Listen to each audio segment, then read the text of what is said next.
Hey guys, welcome to The Bottom Half is Red.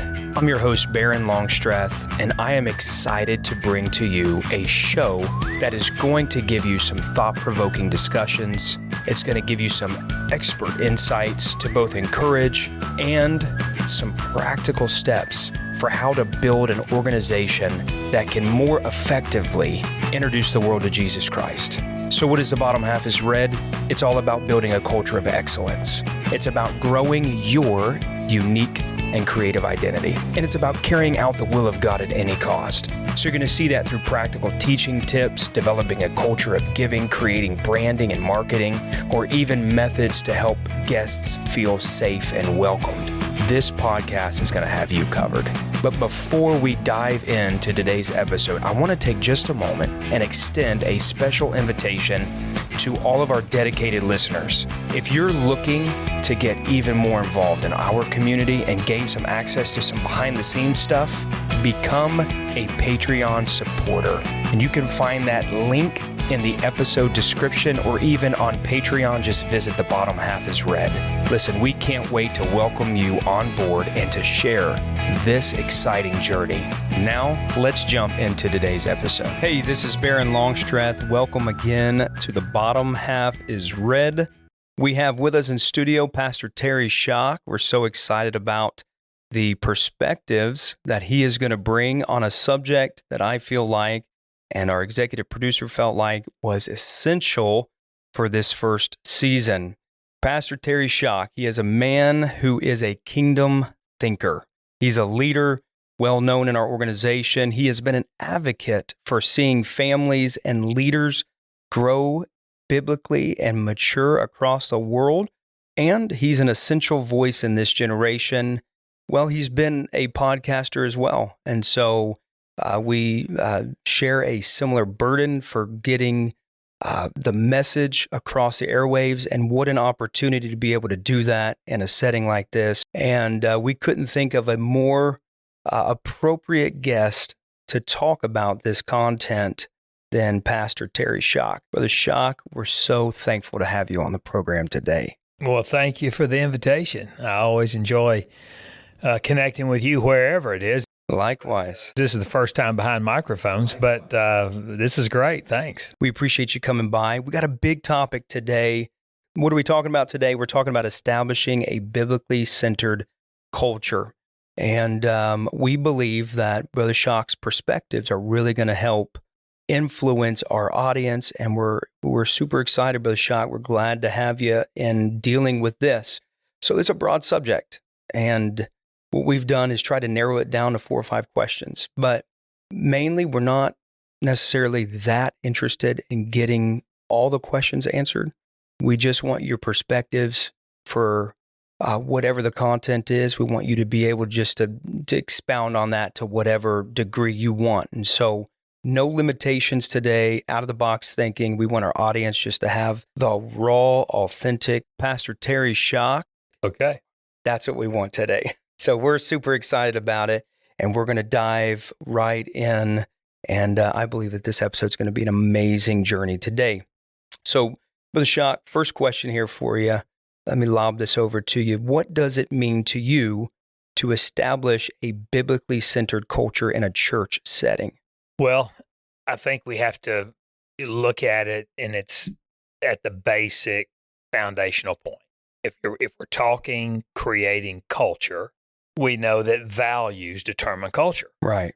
So we have to look at every value that we're putting across in a church. And every value must be biblical. Right.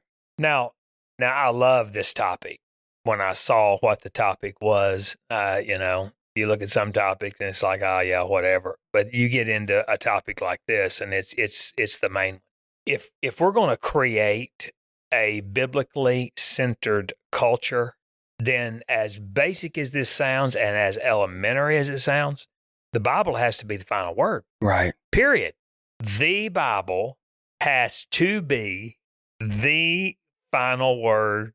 Period. So it's like, if it's biblical, we do it. If it's not biblical, we don't do it. We kick out denomination. Right. We kick out religion. And of course, I have my own strong opinions about religion. I feel like it's one of the biggest demons that churches fight today is the demon of religion. Would you expound on that for a second? It's just people are so focused on their religion. It's like and religions just fight. Religions just power up under their view.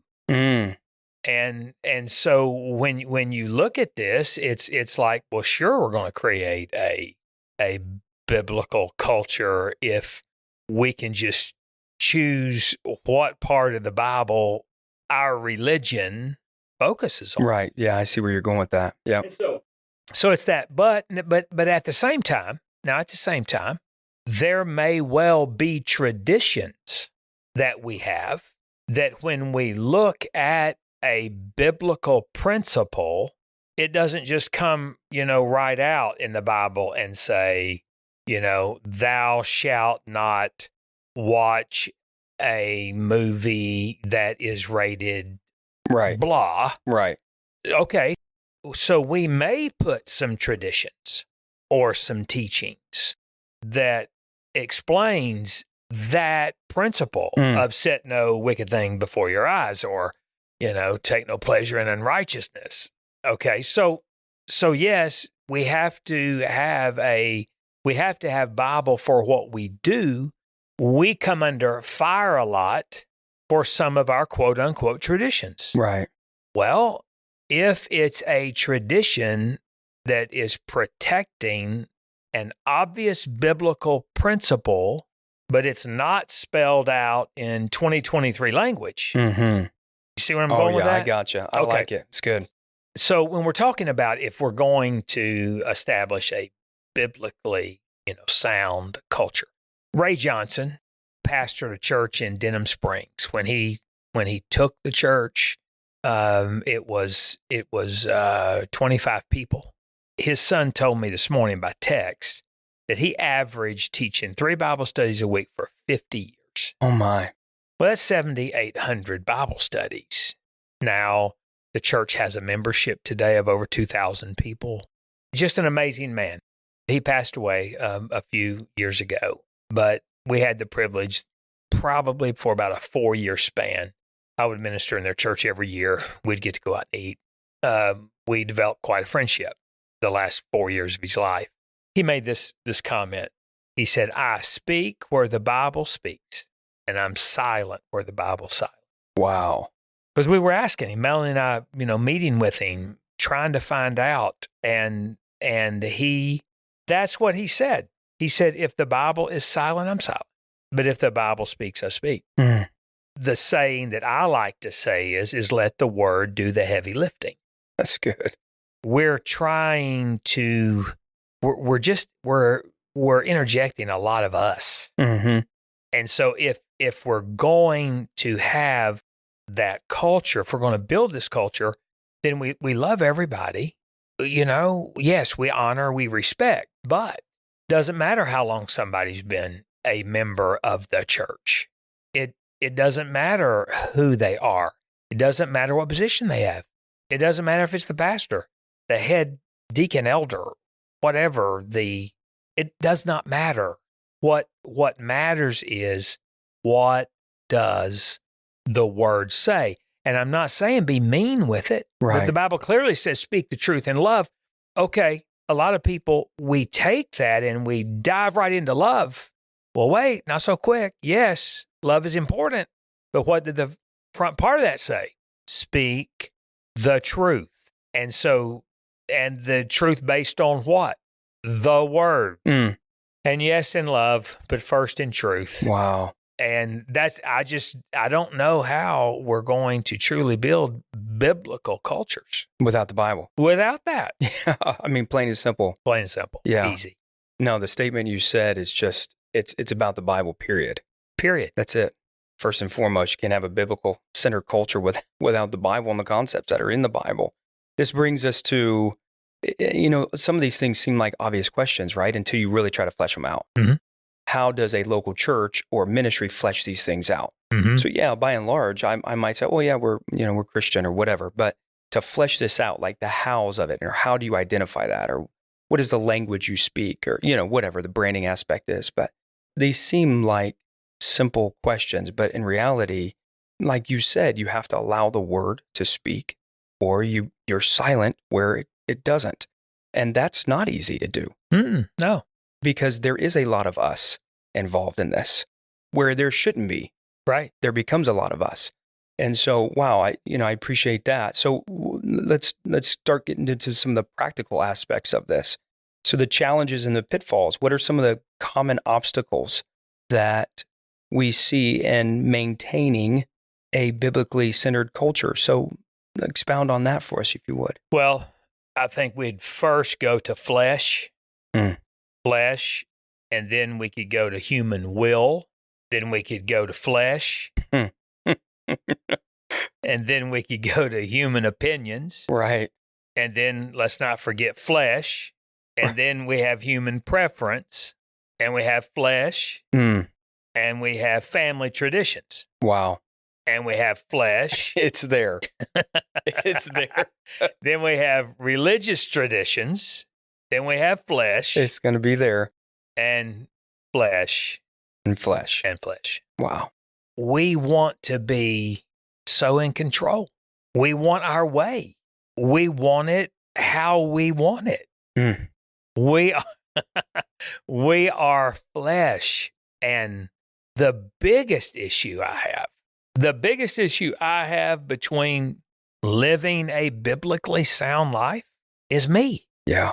It's just me. It's that common. I mean, yeah, of course we could go off on, time is an obstacle and all this, but when I really just bring it down to the core, flesh is the problem. Thinking, human reasoning, carnal thinking. It's, I'll admit it. There have been times whenever I've been trying to prepare a message and I have a thought and then I need to go get in the concordance or, on the computer or whatever to find a verse to back up my thought. Right. And it's like, whoa, stop. Wait. Flesh. So, Bashar, how do we, like, especially this younger generation, what are some ways we can identify over time that this is flesh? Is it as simple as what Jesus told Nicodemus, that which is born of the flesh is the byproduct always going to be the byproduct? Is it as simple as that? Or are there ways that before this thing, we get too deep in that, my God forbid 10 years down the road, we don't even realize how far we are. See, there's the danger. We live in a world that celebrates people being a big deal, celebrates, how many likes you get, celebrates, look at me, celebrates, I've got, the at the altar of intellectualism and greater insight. What do you have? I mean, sure, the Bible just says this, but, oh, come on. There's an angle to it that nobody else has ever seen. Look at me. Hear me. And so if we don't tie ourselves to the basic, practical, foundational things of the word, then we'll be in the verse of much learning has made us mad. It's, I don't know. I don't want to just hammer the same thing over and over here, but flesh is the issue. Yeah. It's this world loves, and idolatry's big. And a lot of us, if we're not careful, if we'll become our own idol. Yeah. And there's such a danger. You're talking, my mind just slips into these places where I start thinking about at what point am I standing in front of the glory of God? At what point am I, is Barron Longstreth or the ministry, the church today, or whatever we're doing? At what point, and is there a way for me to be able to say, is it just an altar? Is it just an altar, Brother Shock? Is that where we go? We go right back to an altar and we just say, Lord, check my motives. It's that. And it's also, I heard Brother Barnes say one time, he said, I can accomplish more on a 3-day fast than many people can on 21.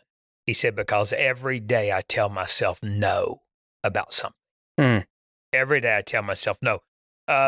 Years ago, I was talking to some young people, and I said, look, just tell yourself no, period. Just tell yourself no. You want to go play basketball? You really want to go play basketball? Just tell yourself no and read a book. You want a hamburger? I mean, you can taste a hamburger. You got money to buy a hamburger, eat a pizza. You say, what's so big about that? Telling yourself no. If we don't tell ourselves no in the little things, we'll never tell ourselves no in the medium things. And then we are no match for the big thing. No. And so it's that in our mind. No, you won't. No, Terry, you won't think that. No, you won't. You will bring that thought. The Bible speaks about every thought being brought into captivity, into the obedience of Christ. There's the battle. Because if we're continually fighting that on that front, it's like in the Old Testament, it talked about they set the battle in array. Yeah. That meant they chose the battle lines. And we got too many people. We're not choosing the battle lines. We're not setting the lines. And so it's just, we just ooze out everywhere. Our mind goes, and then we're off into, we're off into what's acceptable and all of that. And there we go. God only knows where that'll end up. Oh yeah.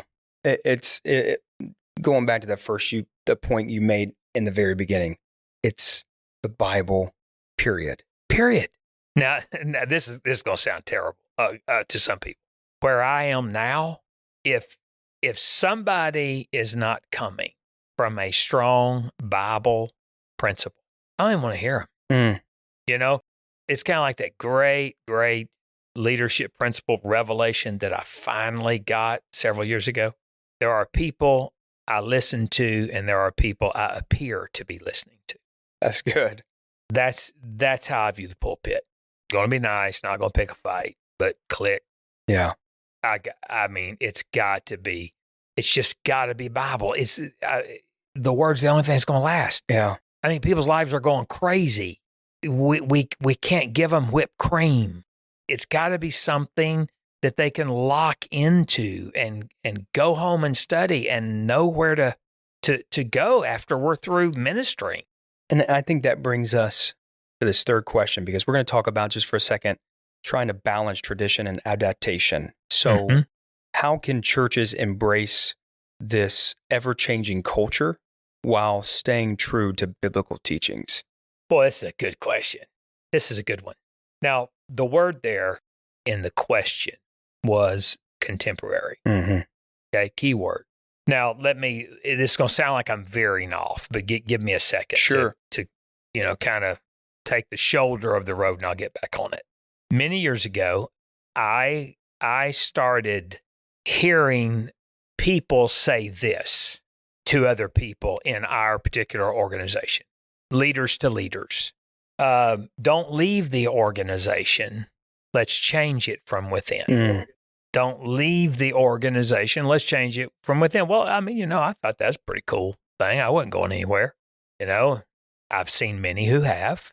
I wish I'd have had enough insight back then, because if I ever hear anybody say that now, I'm going to say, okay, stop.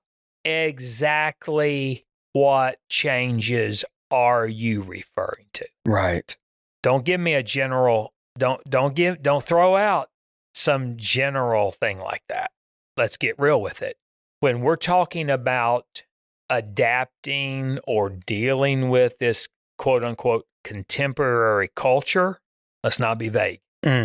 Vague is costly here, because we can talk about contemporary, and man, that can speak of that word speaks of modern, current, fashionable, present day, modern day. When we're talking bringing this contemporary, hey, air conditioning, yes. Right. Heat, yes. Indoor restrooms, yes. Indoor heating baptistries, yes. Padded seats, yes. Online ministry, yes.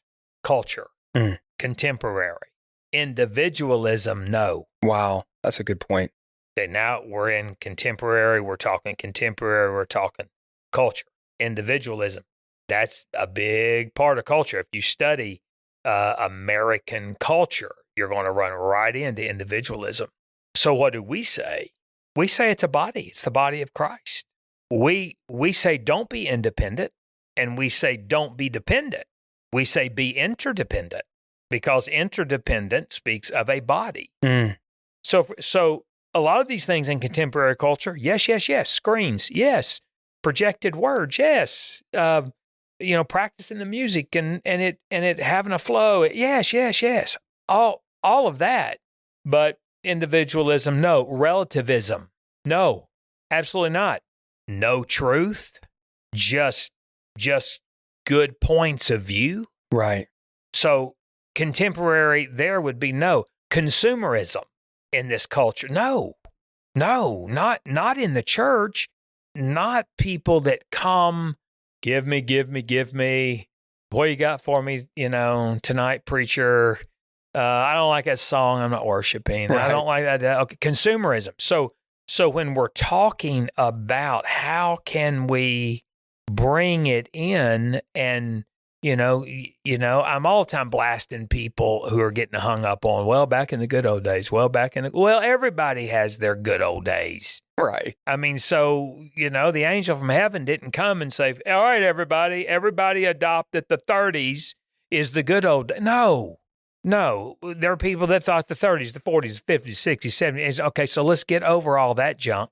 Let's be as relevant as we can be and still be biblically accurate.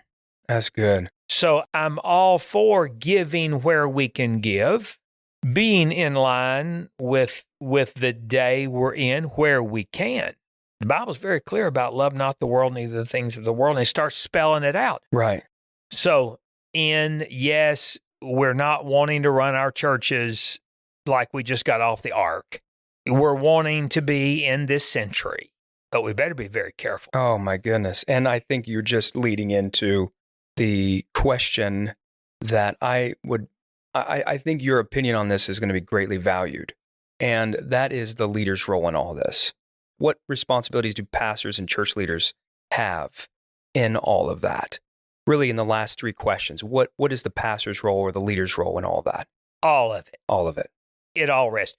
I have the privilege of going into local churches, and yes, I love ministering on Sunday. I love that. But a major role of mine is the pastoral staff on Friday and Saturday, or those. And usually, whenever I look at a main leadership team, I usually tell them, starting off, this church will move forward, or this church will stall out, or this church will go backward based on who's in this room. It's the leaders, and it's not this jazz of obedience but not belief.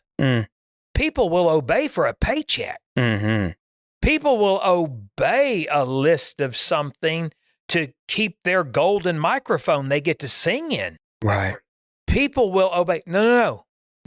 When we're talking about biblical culture, obedience is great. Belief is the issue. Wow. And so a leader, it's not enough for a leader to just obey enough, to just keep a position, keep a paycheck, keep what? No, it's belief. It's belief.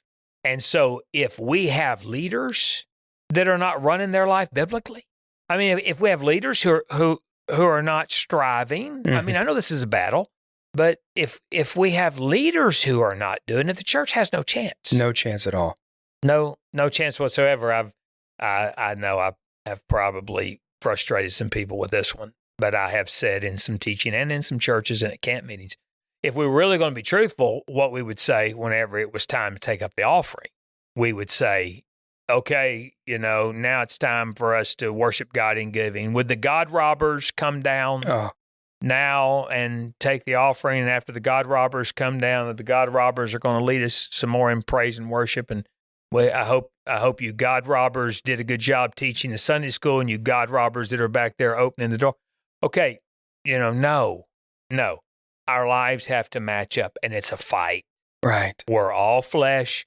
Establishing a biblical culture is living it, and to live it is a fight like no other. And I'm gonna ask you anything in your spirit that you think that you could leave to this audience concerning this subject matter. Brother Terry, you go ahead. Principle over method. Principle over method. You take a biblical principle and it rules.